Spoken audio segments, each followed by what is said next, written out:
So here we go. I want to welcome everybody to our live presentation tonight on ABA Foundations. I want to make sure that people who don't know who CPAC is, I want to tell you a little bit about us. We're the Connecticut Parent Training Information Center for the state of Connecticut. Our mission is to empower families and professionals who serve students with disabilities ages 0 to 26. I want to let you know that we have two programs for families of young learners with disabilities, Pre-K Pathfinder and Family Connections. And for tonight, we ask that you keep in mind that this is a public forum. So if you have any personal stories, we ask that you consider calling CPAC afterwards. So keep in mind confidentiality. And with that being said, let's welcome our presenters. Rachel. Hello. Hi, everybody. I'm very happy that you guys could all join us. I'm sure we'll have a couple more people trickle in soon. So my name is Rachel, and I am the clinical director of Autism Care Partners in our New York branch. But I have Annie, who actually says Rachel under her name, but can you give us a wave, Annie? Yes. And Millennia. And those are the representatives for our Connecticut branch. So I'm a board certified behavior analyst and a licensed behavior analyst. I've been doing ABA for over 15 years and I love it. So I'm very happy to tell you guys all about it. Annie, do you want to introduce yourself real quick? Yeah, hi, I'm the managing DCPA for the new Berlin site here in CT. I've been doing ABA for about 8 years, started as a BT and just fell in love with it. So went back and did my master's and got my BCBA. And yeah, I just love working with the kiddos and I'm happy to be here. Awesome. And Millennia?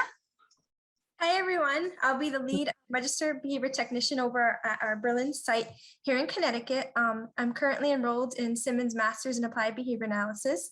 I aspire to be a board certified behavior analyst, so I'll be working closely with kiddos in the center. I'm really excited. Awesome. My alma mater, great school. Awesome. Okay. All right. So I will just start. Just a little overview. I'd just like to introduce who Autism Care Partners is, what ABA is, when to seek help for your child if you think you might need it, how to know if ABA is right for you, and a little bit about the tenets about behavior analysis and how they really help to improve communication and language skills. And then we'll just break down the process of how to get services if that's something that you need. So who we are, kind of already did that. So here's all this. But our mission is just to empower children and their families to achieve individualized behavioral goals through assessment, education, and treatment. We will have all of our contact information at the end if you guys need to reach us. So let's jump in. All right. So maybe some of you have heard about ABA, maybe you haven't. I'm not going to read the textbook definition for you, but in English, ABA is the scientific approach to changing behavior. And what we do is we look at how the environment impacts behavior. Everything surrounding what you do influences what you do. And everything is evidence-based, which is really amazing. So it just shows we're not winging it.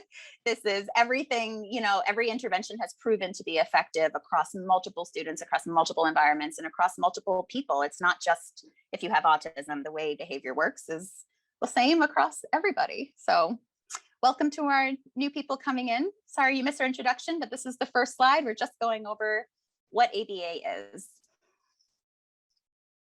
Okay, so like I said, it's just a systematic approach to changing behavior, very scientific in nature. Okay, so your sessions or your therapy for your children. Again, we're going to use, everyone's coming in now. Sorry about this, guys. Multitasking over here. Admitting and talking is hard. Okay. All right. So during the sessions that your children will attend, we'll be working on increasing language and communication skills. We will be working on decreasing some problem behaviors, ones that could be harmful to themselves or to others, or that it could interfere with any learning potentials or social interactions, because sometimes there are some behaviors that are a little stigmatizing. Sometimes there are ones that are dangerous and that could really impact their social connections and their communication with others. And we just work on overall like attending skills, social skills, which is a huge classification of behaviors, daily living skills. So you might take for granted everything that you do every day, like your morning routines with getting dressed and showering and bathrooming and making a meal and cleaning. Those are all daily living skills. And sometimes we break those down for your kids too. And then independent leisure skills and just being able to entertain yourself. I'm sure so many of you are just like, if only I had 5 minutes to myself. Anyway, so we work on that, you know. And services can be delivered in a bunch of different locations. So in our centers, in the Berlin Center, sometimes in the home, sometimes in community settings. It just depends on where you need the services and what the agency provides. But ABA has a history of being provided in centers, homes, and community settings.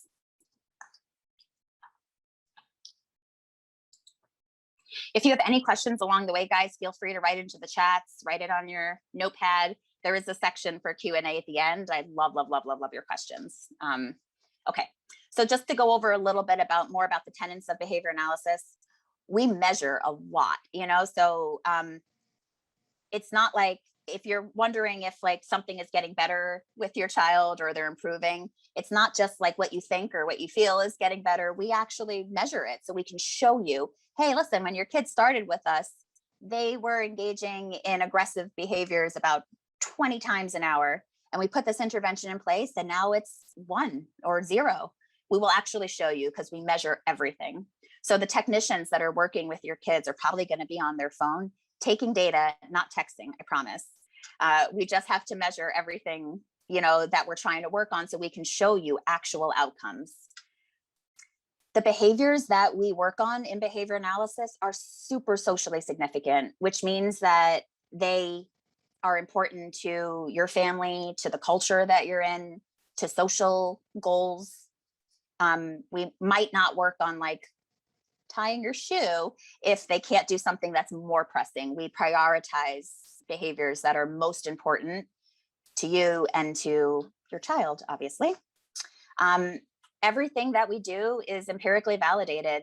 All of our research, we have tons of journal articles in this field. We wind up putting interventions. Oh, I'm so glad. Thank you.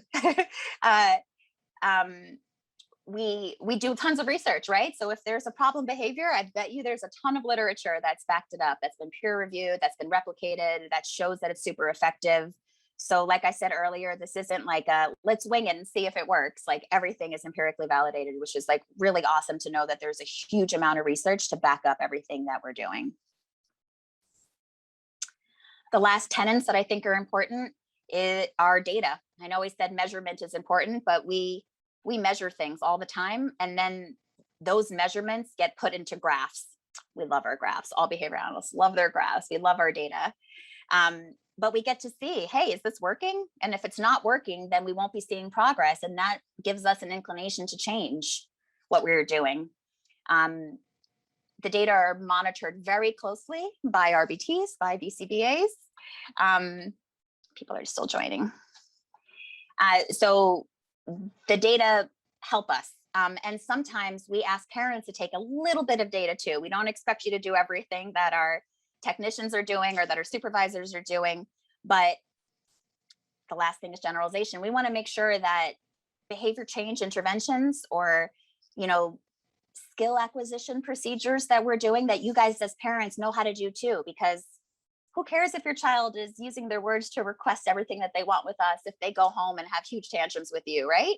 You want to make sure that whatever skills that they're learning in ABA get transferred to you at home. And so sometimes we need you to say, yes, they're doing it. No, they're not doing it. It could be really simple data. Or if you love data like us, maybe we'll make it more complicated for you, but we don't overwhelm you. We want to make it super, super doable for you. But it is important. Everything that we do are data driven for sure. Meaningful change. I love this too. So I think I gave the example of maybe your child is aggressive 20 times an hour on average. If we reduce it to 19 times an hour, I wouldn't say that's the most meaningful amount of change. I think we could do a little bit better than that. So just something to consider along those lines. And if you're not noticing a change at home, then that's something you should totally talk to your supervisor about, the supervisor who's overseeing your case for sure. Because if it's not meaningful, if you don't notice enough of a change, then it's not good enough. We'd like to do better. And then generalization. Generalization is a huge part of this. Like I've said a few times, we will get really good at working with your kid at our center, promise. But I want to make sure that you also see those changes and you see that effect when you go home too, because otherwise, what's the point? We also want to make sure that if your child can work really well with an adult, that they can also work well with a peer. And so you're really lucky to have a center-based, service in Berlin, because that means that there are going to be peers and children around them too. And if there are social skills that you need to work on, then you have like another child who's about that age, and it would be a little bit more socially appropriate for them to be able to work on those skills with them too. Siblings work at home for sure, and adults are a great confederate peer, but we want to make sure that, that these social skills can generalize to other children around their age as well. Welcome for those of you who joined recently. Sorry you missed the first few slides. Feel free to ask any questions in the chat, and at the end we have a whole Q&A section. So any questions we welcome. Okay, so that's a little bit about ABA and what that is. I just want to go over a little bit about what autism is. Maybe some of you have a child who's already diagnosed with autism. Maybe you don't, and you think you might, or you're not quite sure about it. So I just wanted to go over, there's 3 main domains of impact for individuals diagnosed with autism. One is communication concerns, right? Where maybe they're not very good at listening to instructions or expressing themselves. Maybe they wind up repeating a few things that you say and it doesn't sound super functional. Maybe they have a really difficult time understanding figurative language or sarcasm or stuff like that. There are definitely some social deficits where they're kind of unaware of what's going on around them, or they engage in behaviors that might be a little inappropriate and don't realize that there's people around me where I shouldn't be doing this in front of. And then stereotypical repetitive problem behaviors is another part of it. So the insisting on sameness, some difficulties in being flexible.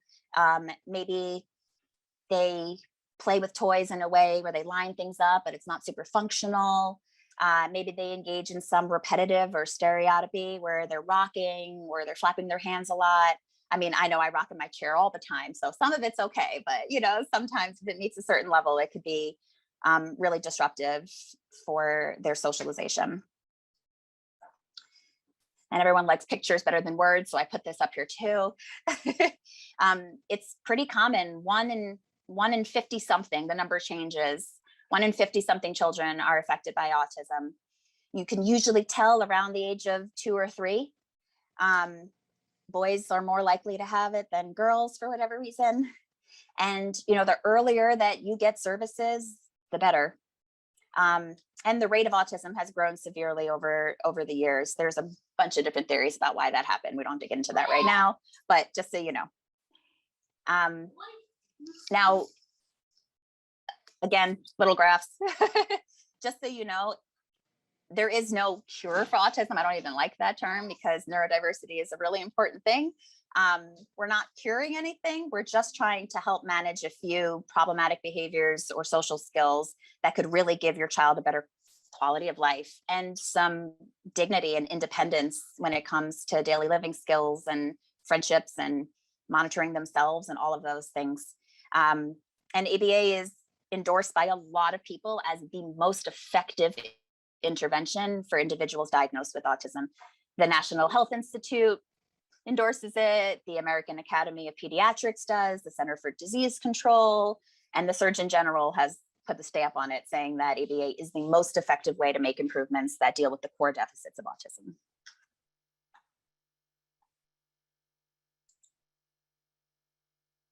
All right, so let's talk about how ABA can help improve communication and language skills with your kids.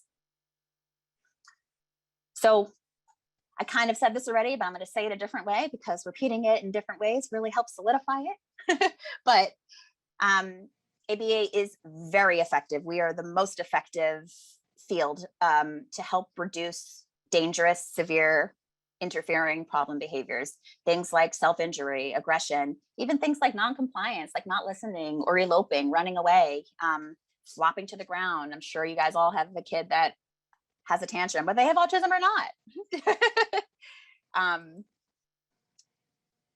ABA also has really good preventative strategies. So some of the stuff that you might be learning in your parent sessions or, when you're observing a session is how can we prevent the behavior that's an issue from happening altogether? I mean, we have ways to address it if it does rear its head, but if you could prevent it, then why not, right? Another thing that ABA is really, really, really good at is determining the function of a problem behavior, which in English means figuring out the reason why someone is doing something. And there's only 4 reasons why you do something. Believe it or not, that blew my mind when I found out. Try to think about it. When we do Q&A, you can guess what the 4 reasons are.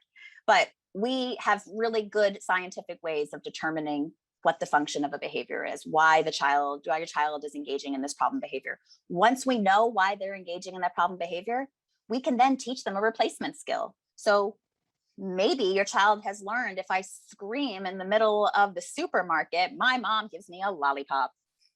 That works. That works. So they've learned, hey, you know what? I'm just gonna make a scene and embarrass my mom and get real loud, and then I'm gonna get a lolly. So part of what we would do is teach them a better way of getting a lollipop, whether that is requesting for a lollipop, whether that is tolerating no, whether that is learning how to wait for something, whether that's doing something before they get the lollipop. There's so many different interventions and ways that we can do this, but we have to know why someone is misbehaving so that we can give them a better way to get their needs met. Otherwise, they're going to keep engaging in those super embarrassing and problematic behaviors because it's working. Why change what you're doing if it's working? Okay. Another thing that ABA is really good at is increasing desired behaviors. So we increase behaviors by using reinforcement, which basically just means that we give you what you want when you do the right thing. Or we praise it. It depends on what it is. A lot of people work for praise. A lot of people really enjoy like social attention. And I'm sure some of your kids could care less if you say good job and all they want is the juice. You know what I mean? Like all they want is that toy. So people are motivated by different things. You as adults are motivated by different things. There are books. So, have you guys ever heard of the love languages? Like everybody likes to, work for different things, so that's the same with your kids. It's the same with us. But we're really good at finding what your kids like and giving to them contingent upon more socially appropriate behaviors, especially communicative behaviors, because that's such a difficult thing for a lot of them to do. We're also really good at teaching new skills, like daily living skills, like independent leisure skills, like play skills, like all those kinds of stuff. And because we check up on stuff all the time, we're really good at maintaining behaviors. So maybe some of you learned a foreign language in elementary school. I don't remember any French, no more. See, if you don't use it, you lose it, right? You know what I mean? So we're really good at checking in on behaviors, making sure that they're maintaining it over time. And the last one, I talk about this a lot, generalization. I feel really strongly about it. Most behavior analysts do.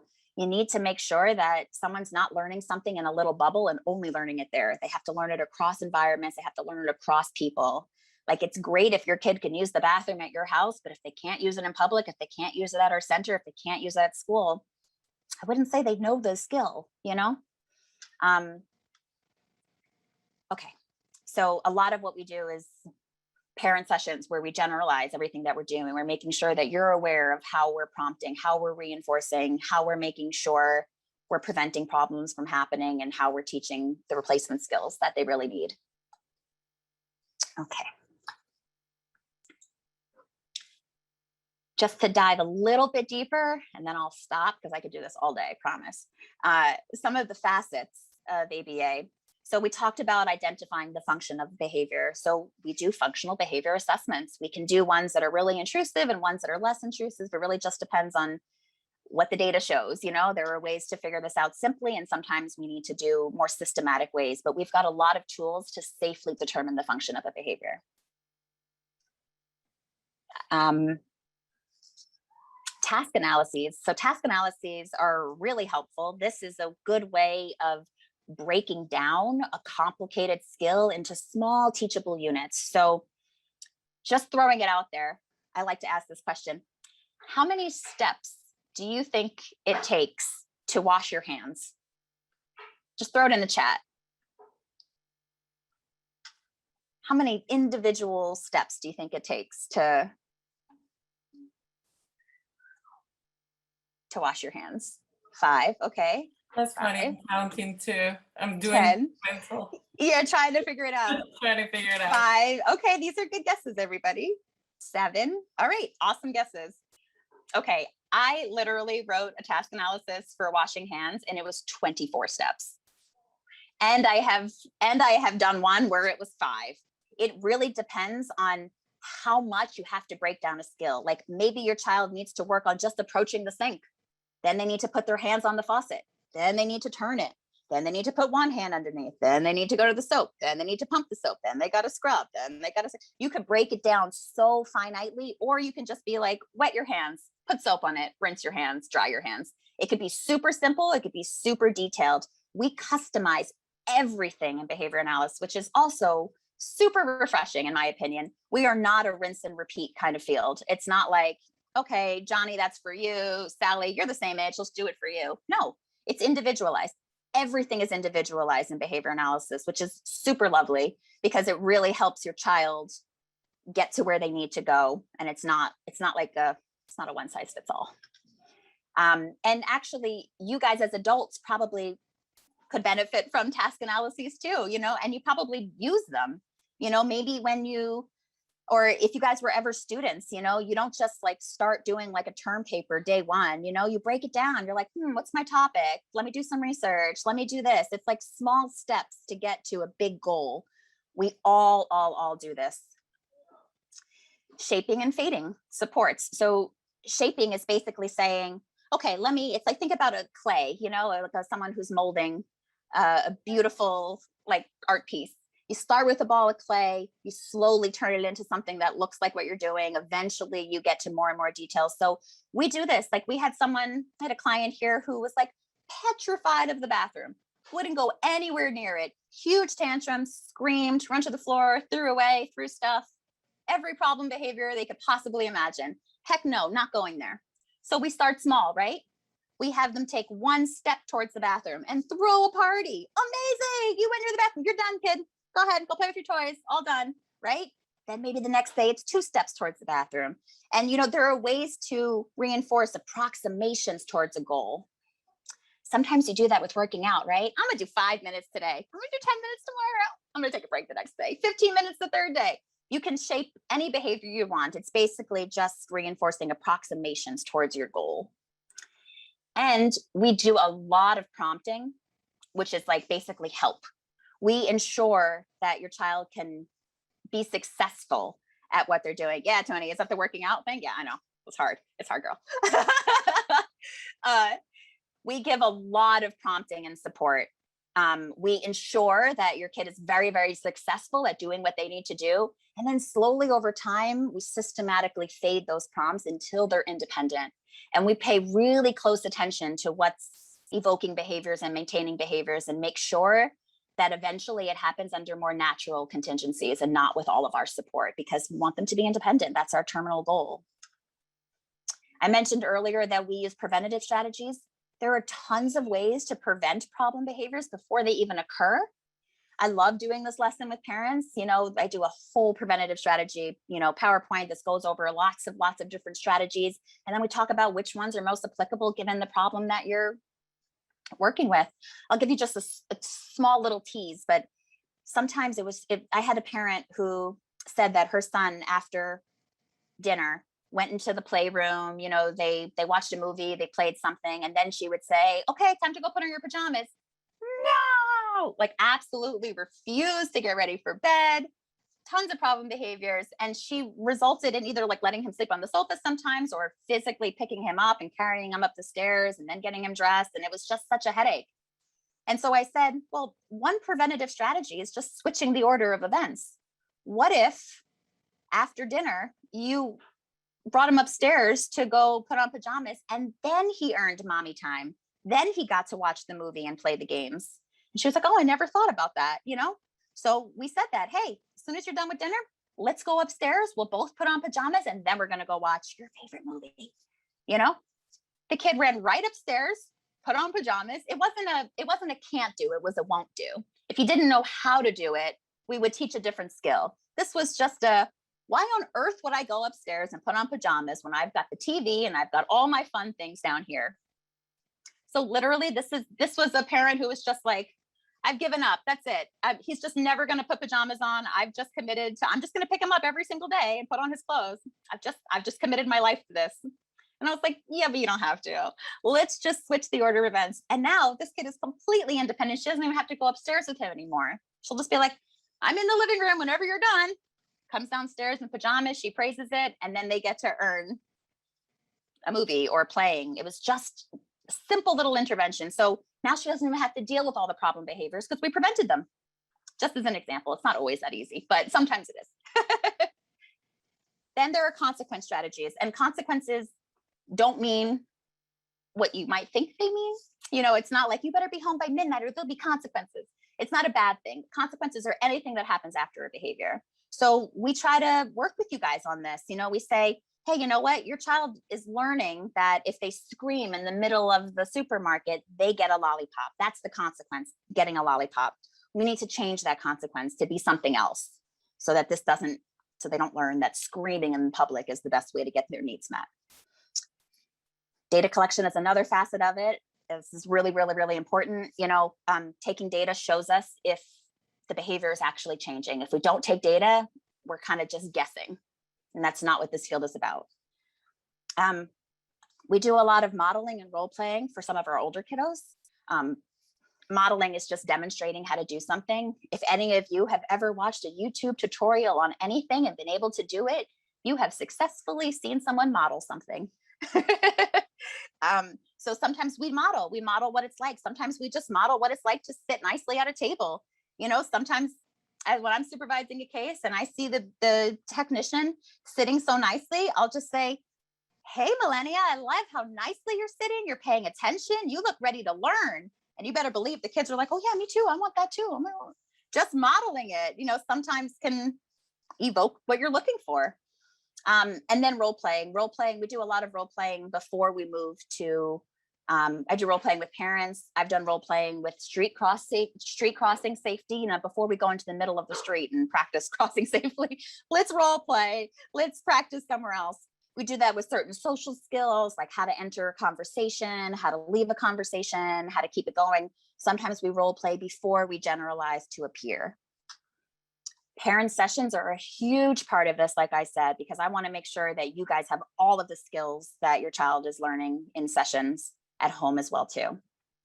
And because communication is such a important impairment, you know, that we are working on, we have a whole classification in behavior analysis that has to do with verbal behavior.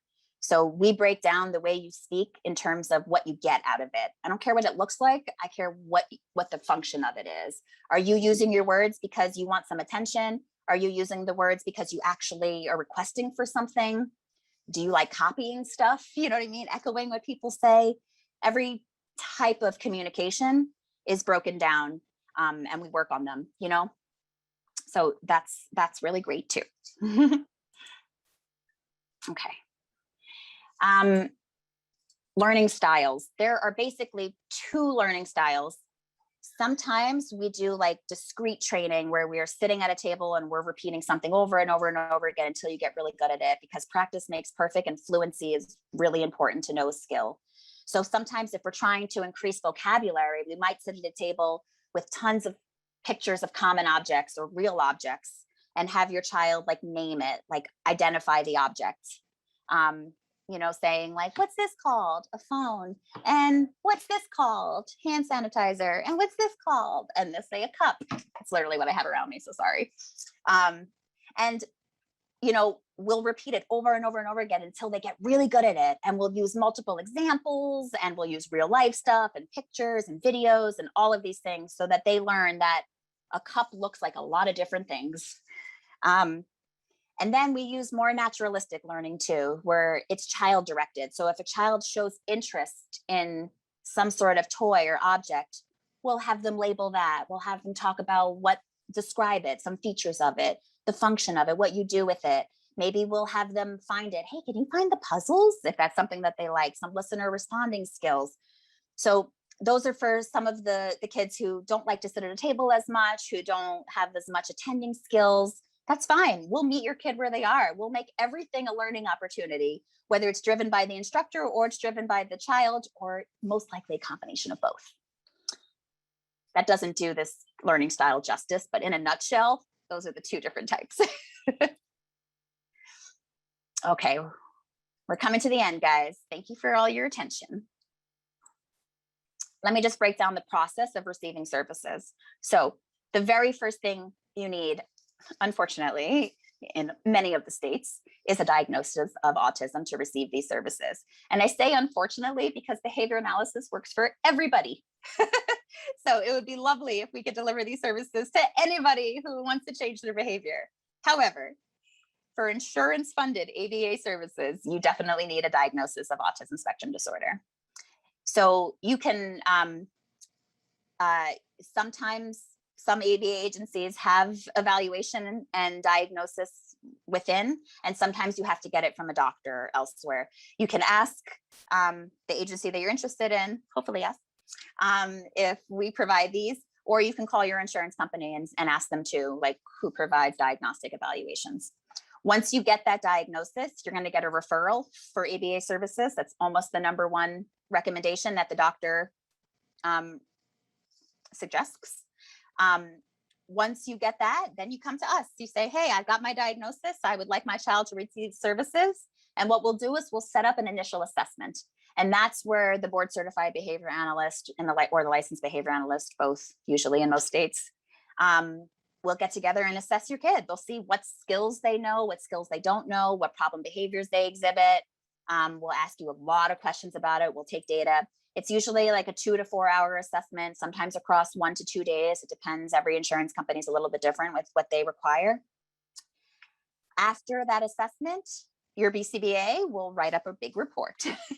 And within that report, they will be summarizing the assessment results. They will recommend goals that we should be trying to achieve within a 6-month time frame, because that's usually the amount of authorization that we get per cycle. And we'll recommend hours. So if your child is, performing way below their age, we might recommend more hours. If they're about on par, we might recommend a little bit less. It really just depends. Once we send that report into your insurance and they approve it, then we set you up for one-to-one ABA services. So that's where you get a behavior technician or a registered behavior technician like Millennia, who works one-to-one with your kid and really helps make sure that all of those goals actually come to fruition. But she's not alone. She has a BCBA supervisor like Annie right there, who's going to be overseeing it all and making sure she's like shaping her, the technician's practice, giving her feedback. Hey, you have a problem, I'm here to support you.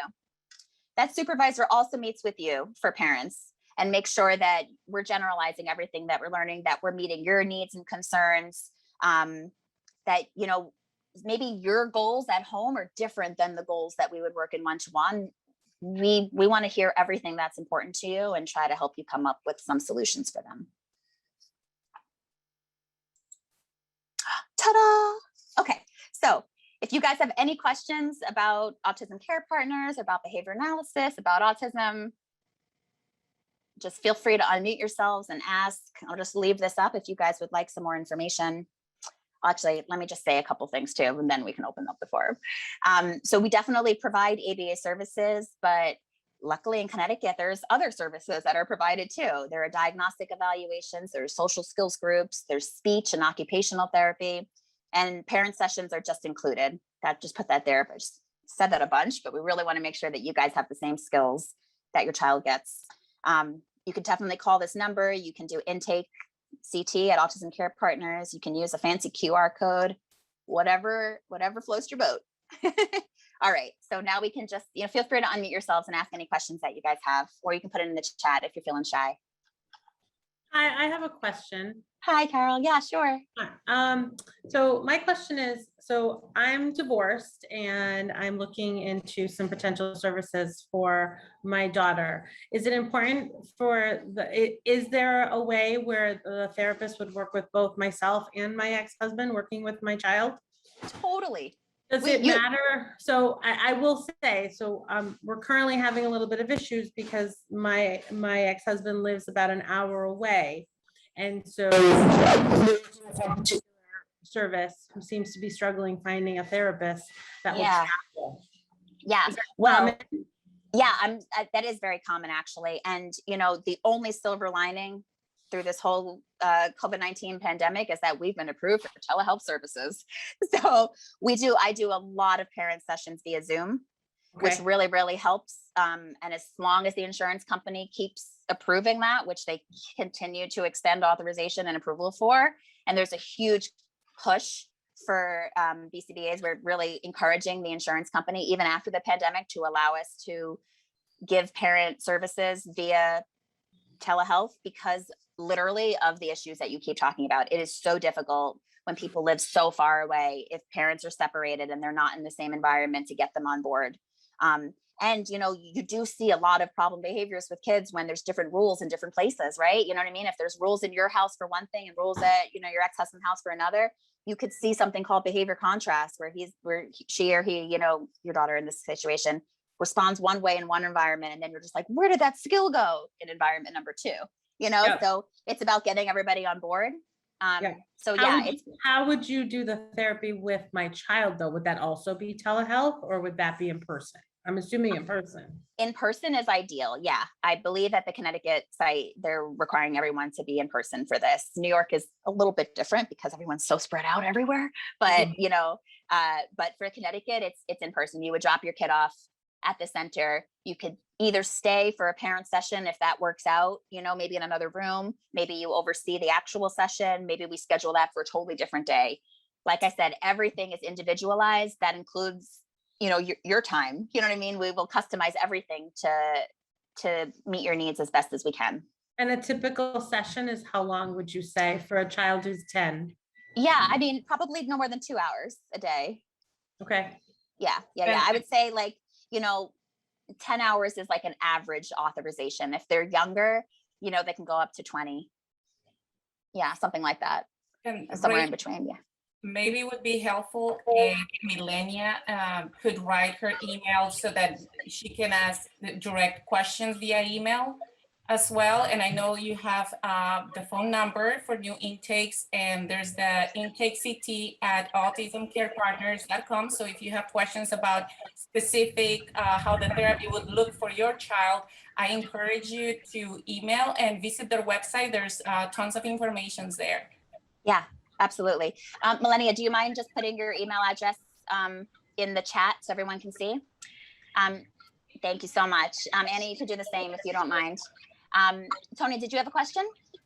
Yes, is there busing? I don't believe so, but Annie, I don't think so. That's only for early intervention, right? Yeah. It's a funding thing, you know, so it has to do with, like, EI is funded through the state and they do provide busing usually, but once they're over the age of 3 and you're getting these services through your private insurance, the insurance company doesn't pay for busing. I know in Connecticut, if it's a case that your child does go on the school bus, if that location that your child is going to come to after school, typically you can talk with the district about that and they'll work it out if that's where your child is dropped off. But it's usually between your school district.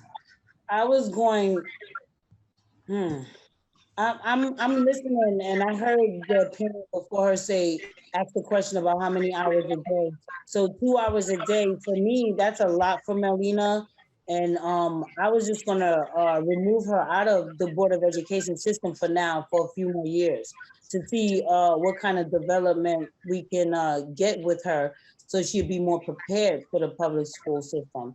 Because you know, I don't think she fits well in those environments. I don't think there's a lot of children here that fit well in that environment. But I can only work on Melina right now. you know, but I was just gonna remove her period, Yeah. totally, and have autism care partners. But then you said something about private insurance. So the state insurance doesn't cover it?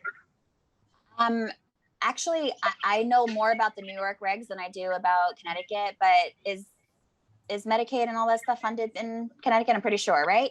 Yes. It is. Yes, The only caveat with state insurance like Medicaid and Husky is that there's a requirement of the parent to be on site while the child is there. So if she was there for 2 hours a day, then we would require the parent to be there also, and then also to participate in that service for 50% of the time. Yeah. That's I know just- That's not bad. You know, I mean, for 2 hours a day, for me, do we get to choose those days, or is it mandatory? Like, Yeah, there's a Yeah, lot of yeah. flexibility. Yeah, we would work with whatever's best for you. okay. And thank you. thank you so much, Tony. And I think connecting outside this platform, I think is going to be very helpful to get those specific answers that are specific to your child. Exactly. And this is for everyone. So if anyone has questions regarding ABA specifics, evaluations for ABA, just feel free to unmute yourselves and talk. I mean, we're very lucky to have Rachel, Amy, and Millennia with us. So let's pick their brains. Yeah. Hi. Hello, everybody. My name is Doug. I'm on my wife's account. Okay. Apologize for being late. So you might have already answered this question. I was on a meeting that ran over, so I do apologize. I know that they talked about ABA only being for autism, and that's something that me and my wife have struggled with, trying to find services for my son. My son has mosaic Down syndrome. He doesn't have an autism diagnosis, so he doesn't qualify. Now, you mentioned if the insurance doesn't pay. Do you know any options of paying out of pocket or of any other services that is close to it? Because I know firsthand, because I used to be a tech back in the day, so I know firsthand that APA can work if it's with the right person. Yes. And but that option is not available to kids with Down syndrome. Unfortunately, in these states, you are correct. Well, Annie, do you have a comment to make about that? I have a little something to say, but why don't you go first if you. Yeah, I mean, so first of all, and again, you were here right at the beginning, but my background is working with children with autism, but I've also worked with children that have ADHD and Down syndrome and trauma-informed backgrounds. And those children were just, lucky enough to be in outplacement districts. So they were able to get those services and we didn't have to worry about insurance. But we do accept private pay, so that I don't have that, top of my head how much that would cost, but that is an option as well.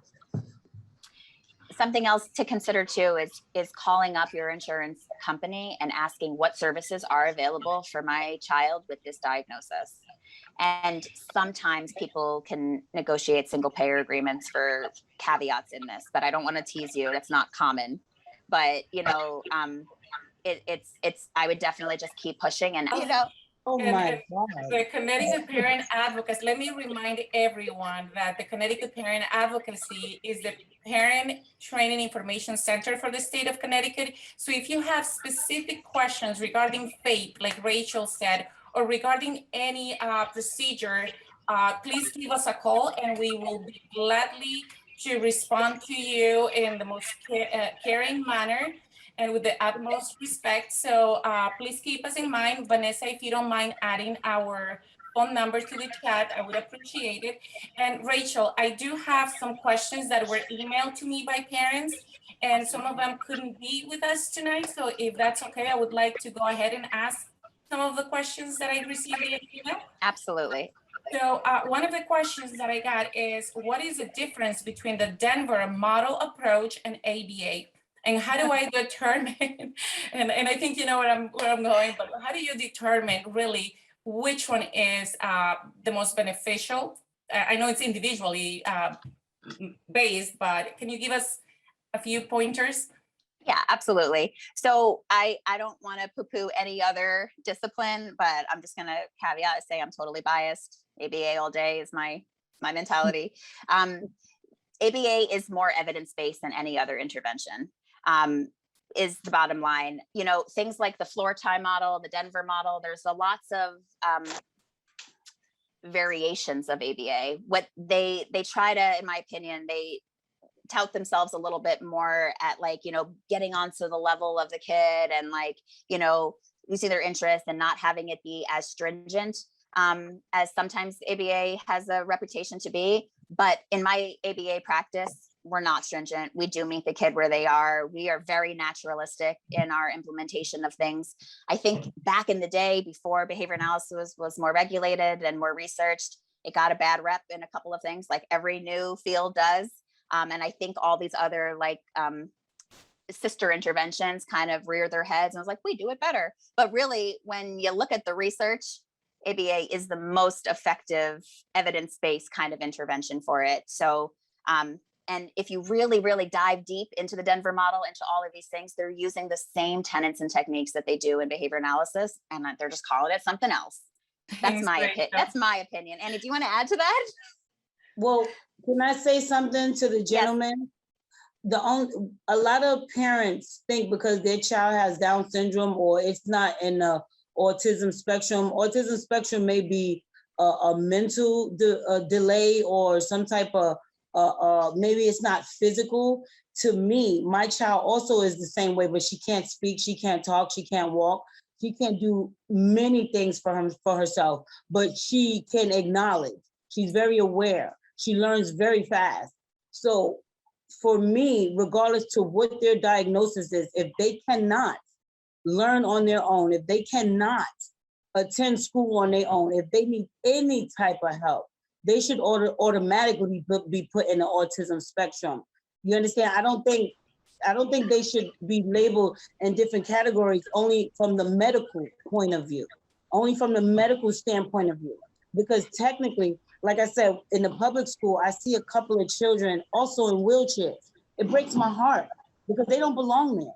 I know they don't belong there. They're sitting there all day. You know, nobody, I mean, for 6, 7, 8 hours, you may have a standard at work, or you may even have a nurse. Some of them don't even have nurses. Like, I mean, we're just allowing them to shuffle our children around because we don't know. That's what I think Adriana for and this group, you know, because they all need this. I think they all need this ABA, to be honest.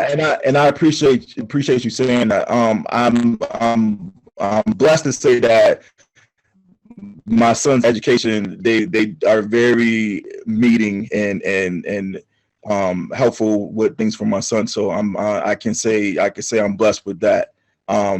My thing is more of my son has a speech delay, so he has frustration, and it leads to behavioral, possibly aggressiveness. And I know that when his speech comes in, it'll be less. But until then, I just want to find other different traits to calm him down, type of thing, de-escalate. So that's why I'm more or less within the ABA, because I've seen it with autism, children with autism that had serious behavioral, like they never really had help when they were younger, and I was working with them when they were teenagers, to the point that some of them were very violent.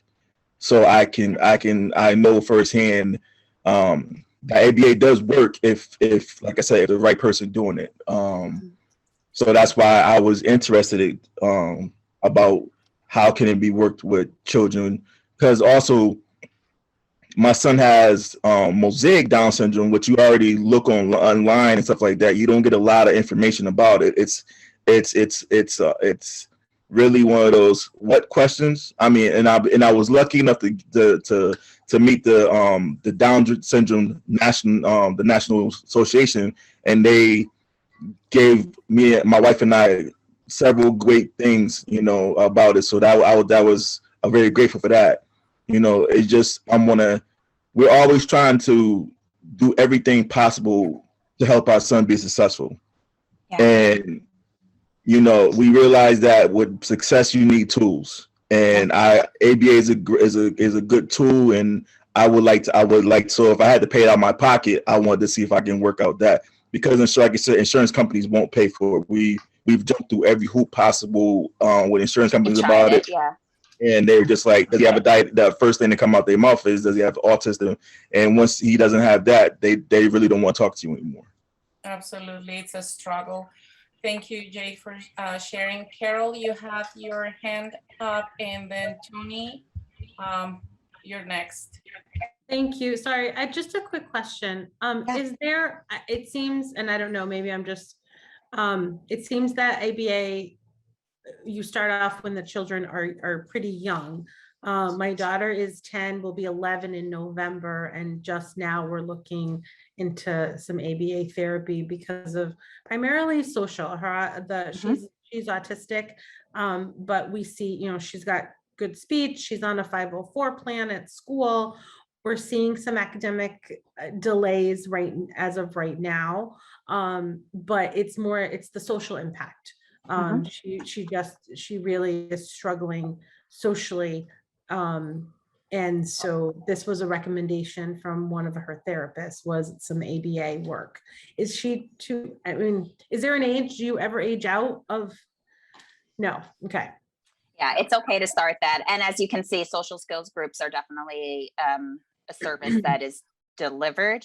So I've worked with individuals who have started way later in life too, sometimes because the diagnosis doesn't happen until later, sometimes because of a million other barriers. So yeah, I mean, the sooner the better, obviously, for any skill, but it's not like, So it's not. with the social skills group, would she be in a group with other children who also are on the spectrum, or is it typical peers? Yeah, so to start, first of all, it would definitely be one-on-one. It would be helping her learn some of those skills first. And then it would be with other children that are in the center that are of a similar age, similar level. So it would be with children that are on the spectrum. But that being said, we're going to, work with you and make sure that you're seeing that those skills are generalizing within her classroom in school or within her friends or out in the playground. So that's that generalization piece that you're seeing. Piece. Okay. Yeah. Okay. And there are certain curriculums too. Like I just got certified in like the Peers curriculum, which comes out of UCLA, which has the curriculum is very specific. It teaches a certain amount of skills. There's a behavioral coach, which is usually like the parent. There's homework. There's follow-up. So like sometimes the homework is like call someone and make a date. You know what I mean? Like even if it's to just do something about a shared interest, like it's about starting conversation skills to find out what your shared interests are. Friendship's a choice. We're not going to force friendship on anyone. Like, hey, you're this age and you're this age and you're here, be friends. No, you know what I mean? Like you're not friends with everybody your age. You know what I mean? Like, so it's about figuring out like shared interests. That's what makes friendships happen, and then spending time with them, developing, increasing the time. So there's tons of different curriculums and mechanisms that we use to work on social skills that don't just come from like the ABA journals. We're very collaborative. Yeah.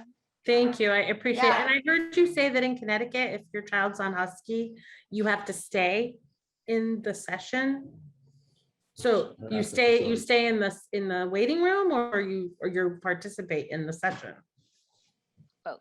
So they don't. So again, this is insurance, so it's not coming from us, but they don't really specify exactly how it is. So when you have in-home services, which I've done in the past, I've been with a kiddo and the parent's been in the kitchen for the 2 hours and that's kind of been it. They've just been in the vicinity. What I would probably say is, depending on the number of hours a week that she may qualify for, we'd be looking at, you being part of some of those sessions, maybe in the waiting room for other parts of it, and kind of just playing around and seeing what we can get as well. There's also that telehealth that, maybe that can be used in that type of way, that maybe you're there through that kind of modem, but we'll work with you, and every individual need, we'll definitely try to customize that like we do for everybody. Michelle, I saw that you put your camera on and then off. Did you have a question? I know she went away, sorry. No, I'm sorry, I don't have a question. Okay, great. Well, it's nice to see your face. Hi. I got my kids all just got home. So I'm just like, dinner time. And I'm like, oh my God, hurry up. No worries. I wasn't sure if you coming on camera meant you had a question. That's just to check in. No problem. I did before, but honestly, you answered it. I think one of the biggest things that, I was really concerned about was the bad rep that ABA gets because I'm not just, on just one specific like Facebook group for autism moms. I'm on the toddler ones. I'm in this autism inclusive. A lot of people just hating on it. And I'm like, what is going on? That's because bad news spreads better than good news. Right? That's what I said. Like, well, the autistic children who are now adults that successfully did wonderful are not on this Facebook group. I was like, maybe it's just the other ones. So yeah. But you really answered it. I think that a lot of them, like I said, are the adults, and some, obviously have had really awful experiences, but I feel like there's a possibility for an awful experience too. But we are definitely looking to get our little guy, he's 3 years old, into some ABA. I wish you were closer to me. I'm all the way in Brookfield, Connecticut, which is near Danbury. So you're super far. But we are definitely looking to get him something, especially like in the mornings, because right now he just does the afternoons for like 2.5 hours or so in our public schools. And then I take him to Woodbury for speech and OT, and it's, the runaround. But we're definitely looking to get him some more services as much as we turns 5 at least for now. So totally. I hope you have a good mom mobile. It sounds like you're driving around everywhere. Yeah. And I'll just say, of course, and I'll just say one more thing just about it too. There have been changes. We always listen to the community too. You know what I mean? Like, I am always open to hearing feedback. In the past, I think a lot of people worked on, let's just for example, like eye contact, because eye contact is something that's missing a lot with kids on the spectrum, individuals on the spectrum. But there's been so much research and so many people who on the spectrum who have come out and said, it is physically painful for me to look you in the eye. Why on earth would I try to encourage someone to do that? Like, can you acknowledge me every 1 minute that I'm like in your presence with a little glance, or, look at my forehead or look at my chin? Like, you don't have to look me in the eye. And in fact, staring someone in the eyeballs is uncomfortable for anybody for too long. You know what I mean? So like, again, we're not here pushing what we think the social norms are. We're here talking to you as a parent, checking in with the kid if they're able to advocate for themselves always. I never like to talk about a child like they're not there. I don't care what age they are. I've got like non-vocal 3-year-olds, and I'm like, I'm going to talk to your mom about you right in front of you. I'm going to say how awesome you were in the bathroom and some things you need to work on. And then, like whatever. I just always am trying to treat kids with dignity and respect. And I think that's just the best we can do in any field. That was my husband. I figured. Brought the group home, so they're all home now. Awesome. Cute. Okay, well, thank you very much. My pleasure. So I definitely appreciate just being around and listening. Thank you very much. Awesome. Wonderful. Thank you. Are there any other questions, or do you have any more email stuff? Yeah. Mm-hmm. There is a comment in the chat about the possibility of you sharing the presentation. So I can definitely, Karen, I can definitely send it to you in an email. I think I have your email address, so I will definitely forward it to you. And yes, I'll send that to you. Mm-hmm. And if there are no more questions or comments, I would like to proceed to give you a big thank you on behalf of CPAC and on behalf of the parents. This has been wonderful, informative, very informative. For me, it has been wonderful. Yes. So thank you so much for that. And if you have any questions, please contact CPAC, and I will forward the PowerPoint. Absolutely. So in the PowerPoint, if you don't mind just putting Annie and Melania's email address too, you can reach us in so many ways, through the intake, through personal, through CPAC. Lots of different ways to communicate. Wonderful. All right, Rachel, Melania, and Amy, thank you so much. And thank you, families, for joining. And we'll see you next month on the second Wednesday of the month at 6 p.m. for another early childhood learning series with professionals. Thank you, everyone. Have a good night. Good night, everybody. Pleasure to meet you all. Bye.